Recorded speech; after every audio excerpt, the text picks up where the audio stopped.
Wherever you may be listening, however you may be listening, thank you so much for tuning in to another edition of the Cardinals on SI podcast. For Richie Bradshaw, I am Don and Druin. Thank you so much for making us your first listen every day, however the good people at the Locked On Podcast Network. Remember, we're free and available on all platforms. Yeah, And you yeah, should yeah. hit like and subscribe wherever you're getting wherever you're getting your shows. Yep. Whatever the cool kids say. Go ahead and follow Richie on Twitter at RichieBrads36. Follow me on Twitter at Donnie Druin. Really quick, the Arizona State Sun Devils are in the Big 12 championship game next Saturday coming up. A really great place to get all of your ASU Sun Devil content would be Locked On Sun Devils, hosted by Richie Bradshaw. Yours truly. Yep. It's a So good go ahead and time. follow them. It's a good time to be a Sun Devil. Not a great time to be a Cardinal fan. We'll get Had back that on very track, disappointing baby. outing last week against Seattle. Moving on to Minnesota, it was always going to be a tough task, Richie, for the Cardinals to walk out of US Bank Stadium with a win, and it looked like they were able to do that for majority of the game. They didn't trail until about a minute 13 left, somewhere around there, falling to the Minnesota Vikings in 23-22 fashion. Richie, they're now losers of their last two games heading into week 14, 0-2 after the bye. Overall thoughts maybe on just how they've looked after the bye, how they looked against Minnesota. I mean, what's wrong? They look sluggish.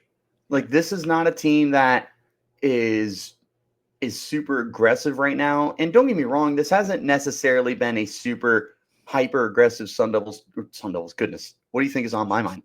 Cardinals team all season long. They've been very smart. They've been very patient. We've praised them for this at times, for taking care of the football. But this is one of those instances where it's starting to bite you, that you're not willing to be aggressive. This game was a huge example of that. If you go back and you look at drive charts, you go back and you look at highlights, this is a team that I wouldn't say they were playing scared, but they were playing in classic way, Donnie, not to lose. And you know how you lose football games? By playing not to lose.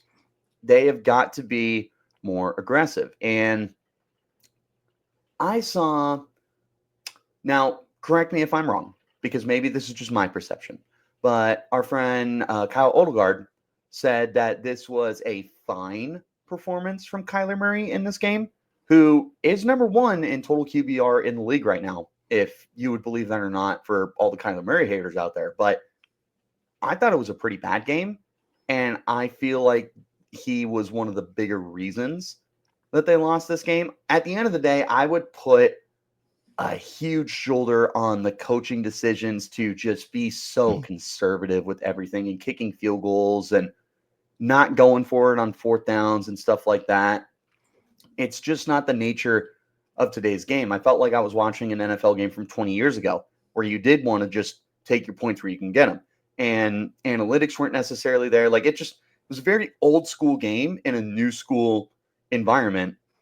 And you just weren't able to keep up with the Vikings, which, again, that's a really funny thing to say because you led so much of the game, but it really felt like you trailed the Vikings for most of it. You outgained them time of possession almost 10 minutes. That's why we call that one of the most overrated stats in football. Sometimes it matters a lot, and sometimes it doesn't mean anything. And this is one of those games where it didn't mean anything. So old school style football just doesn't work today. This is a prime example of it. You have to be more aggressive. Sure, you can take care of the football better, but I mean, I don't know, Donnie. It really felt like at the end of the day, this was just a game where the Cardinals beat themselves more than anything else.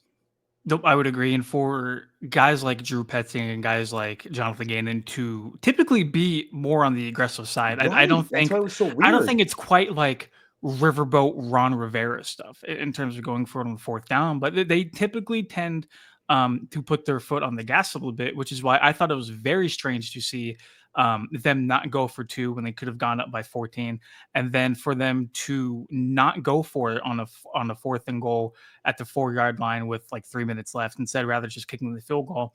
I think you put it best. They were playing not to lose. They banked on their defense stepping up again, and they banked on the Vikings not showing up and not putting a touchdown drive together. And that's exactly what Minnesota did.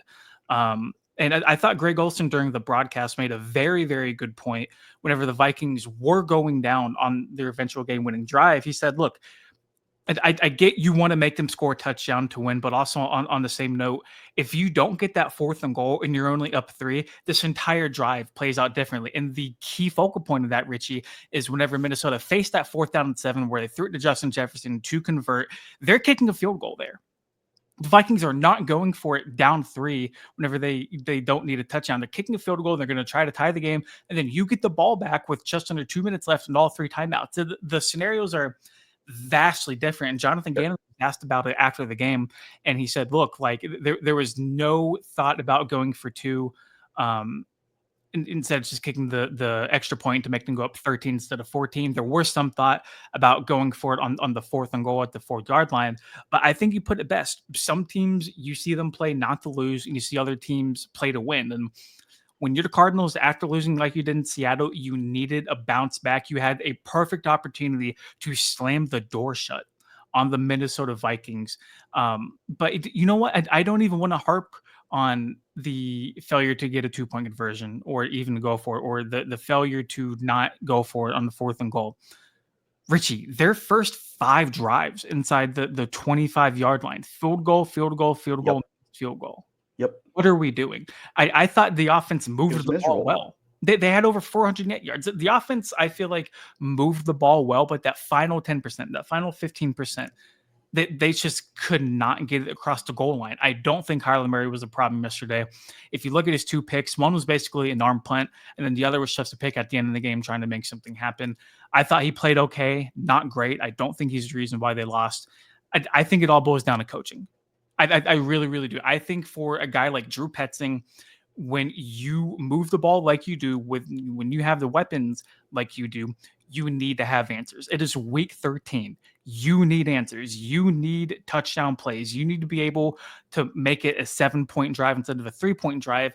And it just felt like the Cardinals were playing with their food a little bit yesterday at the beginning of the game. Love that. Field goal, kicking a field goal instead of really pushing it in. I think that completely changed the whole entire dynamic.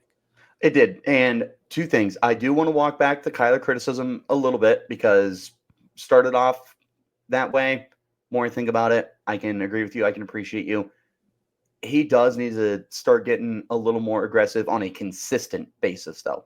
Not when it has to be pushing the ball down the field, because I feel like that's really the only time that we start to see those mistakes happen.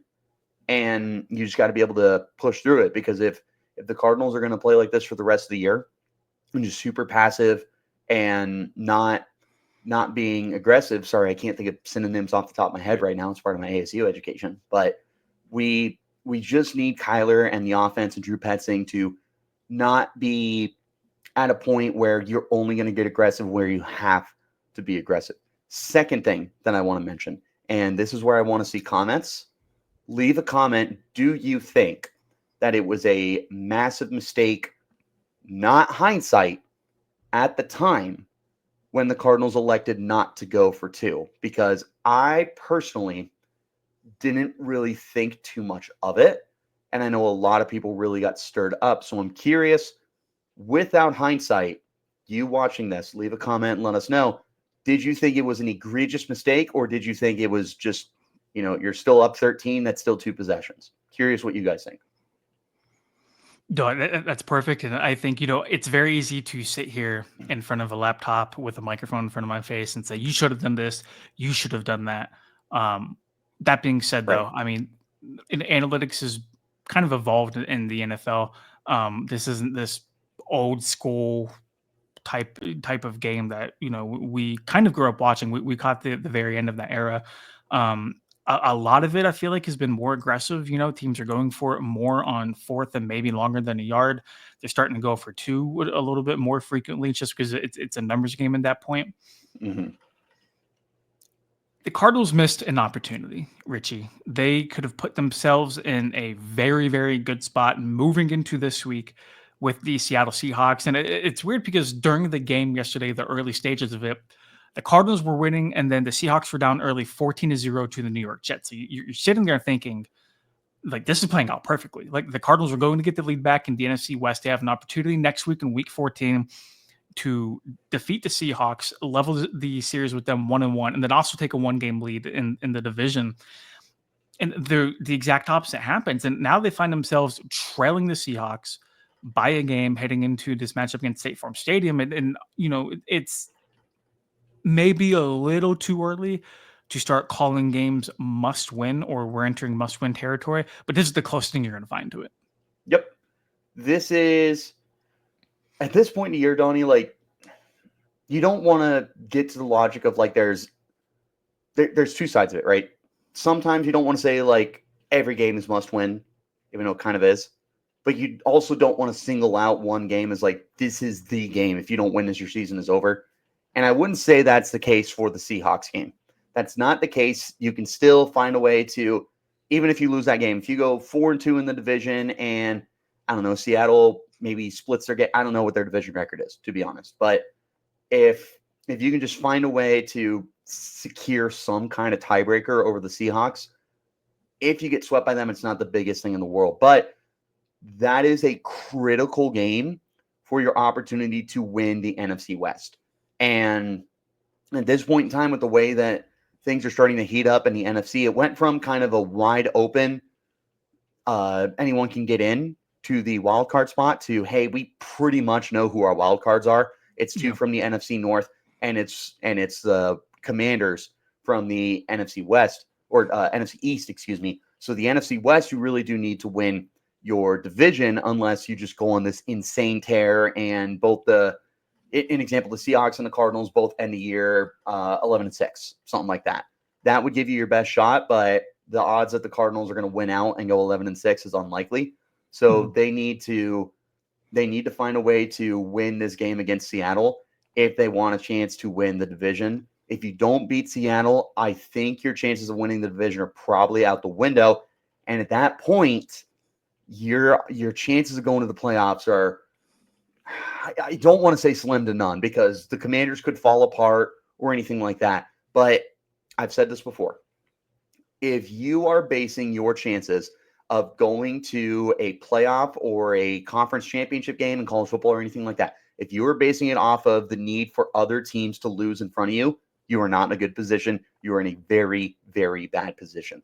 The Cardinals at this time, they essentially control their fate for one more game, and it's against Seattle. And if you lose that game, the rest is up to the tie-breaking scenarios of how the playoffs work. And missing the playoffs isn't the worst thing in the world for this team, who has vastly exceeded expectations.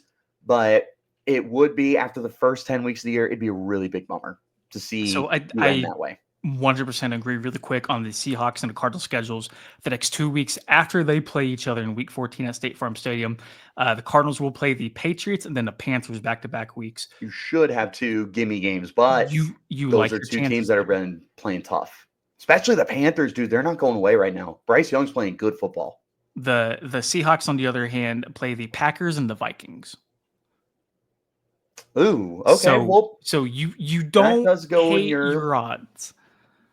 But no, but like I nonetheless, said, you you have would to like a find win. right. You have to find a way to get a tiebreaker over the Seahawks if you finish with the same record in the division, and that might mean the Seahawks go 3-3 in the division. And I'm going to look at their schedule right now and hand it back off to you because I interrupted you. No, you're good. I think if you can, next Sunday is going to be so big because you get the win over Seattle, you knot things back up. I think both teams would be 7-6, and then if the next 2 weeks after that go like you basically think it will, after what you've got 2 weeks left of the season, and then you play the Rams and the 49ers. Like, basically, a win on Sunday ensures that you still have control over your own destiny heading into the rest of the way with a pretty favorable schedule. No slight to the Rams, Patriots, Panthers, or 49ers, but I mean, the Cardinals have to feel good about their chances of winning most, if not all, of their games coming up after Seattle. But Seattle is going to be a big, daunting test. Go ahead.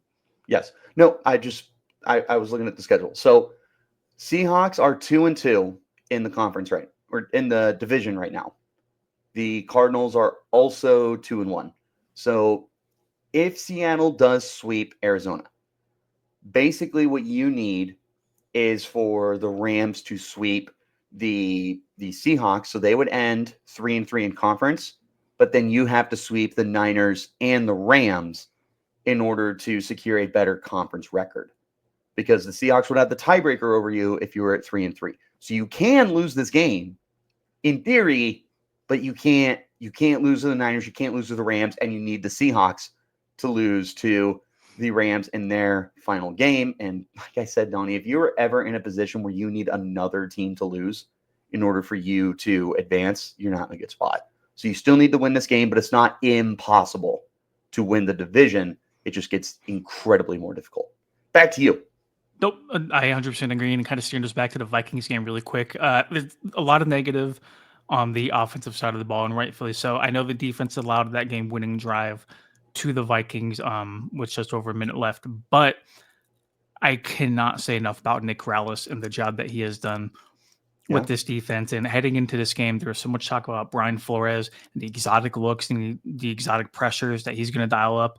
Nick Rallis was the aggressive defensive coordinator there for a second. Rallis did a phenomenal job getting after Sam Darnold pretty much all day. I feel like up until the very, very end, where the Cardinals were almost in like prevent mode, Rallis did a phenomenal job of making sure that Darnold was uncomfortable. And I feel like that led to a handful of sacks and completions and other things, which kept Justin Jefferson pretty quiet up until I want to say like mid second quarter, whenever he got his first catch. And then the Vikings kind of got the best receiver going in football from there. Nothing you can really do, but all in all, like I feel like Rallis coached his ass off, and like he's doing so much with what I feel like is so little. Rallis is phenomenal, man. And real quick, my apologies if I'm getting a lot of drawback on the mic now. I accidentally bumped it, and it sounds really terrible on my end. I hope it doesn't sound bad on your end or for Sounds anyone good to else me. listening.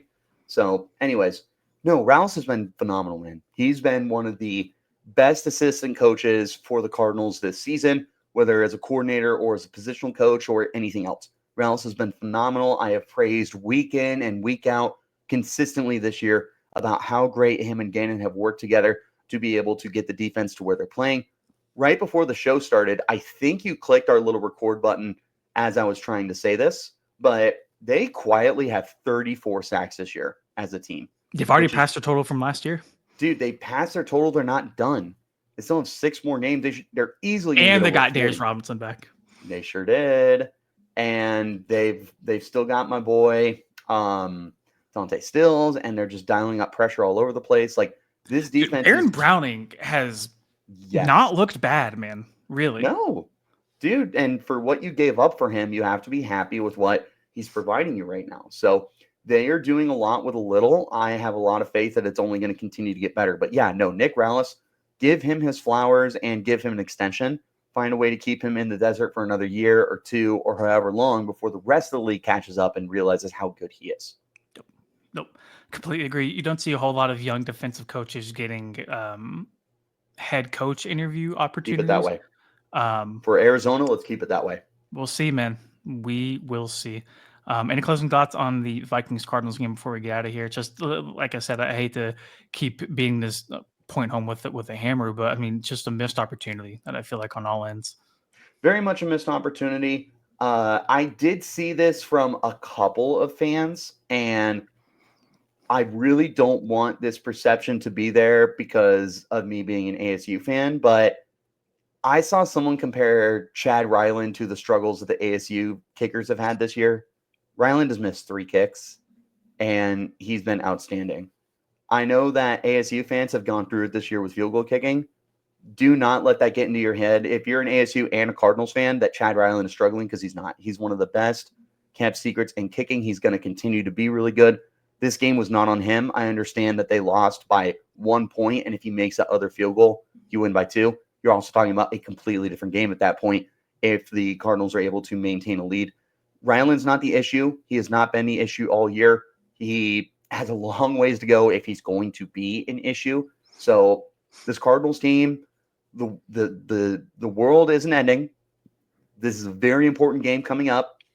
Just remember to have faith in this team. They're still playing good football. They just need to get more aggressive. The defense is still playing good. Marvin Harrison is good.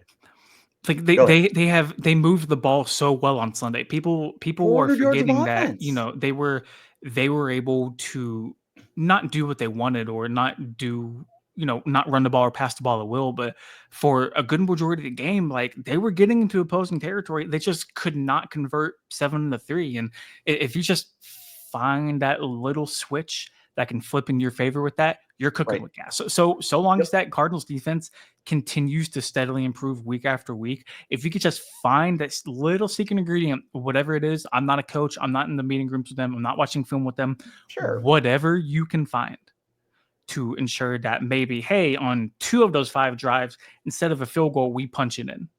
You're cooking. You are cooking, and then you become a very, very hard team to beat. Um, we'll see if that happens this week. I love analytics. I know a lot of people get frustrated with analytics because there's times where you just need to play a football game. Yeah. This was one of those games where you need to trust analytics because this was a game where you were just playing a football game and you were taking points when you needed them, and it lost you the game. So I understand some people hate analytics. Some people think are really overrated. I understand both sides of the coin. This was a game where analytics could have won you a football game. So, and for a young coaching staff, they know that. I do not expect this to happen the rest of the year. This is a big wake-up call for a young, innovative, smart coaching staff. They're going to be fine. This is a wake-up game. This is a humbling game from a coaching perspective. Again, this is still a talented team. There are several Pro Bowl level players, by the way. If you enjoy voting on the Pro Bowl like I do, I know a lot of people hate it. I have fun. I'll just pop on 4 or 5 times a week and just see what's going on. Vote for your Cardinal players. There's a lot of guys: Kyler Murray, James Conner, Trey McBride, Paris Johnson. Dante Stills, Chad Ryland. Like, there's guys here on the Cardinals that are Pro Bowl level players. Don't give up on this game because of 2 bad games coming off a bye week. They could turn this thing around. I said it's unlikely they went out. There's no reason they can't be 11-5. There's no reason they can't be 11-5 with the way that we have seen them play this year, and with They're 6-6 now. Did I say 11-5? I meant 11-6. Sure. Sorry, I'm still in the mindset of the 16-game schedule. Yep. Yeah, that we're in year 4 of it, and I'm still adjusting. Just wait, in 5 years we're going to have 18 games. But yep, neither here nor there. Point is, don't give up. It's tough right now. It's 2 really bad games. We haven't won a game in almost a month. You're going to be fine. Even if you don't make the playoffs, this is still a wildly successful season. You're just bummed because of the way it started. But I promise you, they're not losing out. I feel very confident they're going to win at least 3 more games and get a winning record. Keep the faith, Cardinal fans, and show up to the games. Show up to the games. They need you more than ever. I would agree. For Richie Bradshaw, I am Donna Druin. Thank you so much for tuning in to another edition of the Cardinals on SI podcast. Follow Richard on Twitter at RichieBrads36. Follow me on Twitter at Donna Druin, and we will see you guys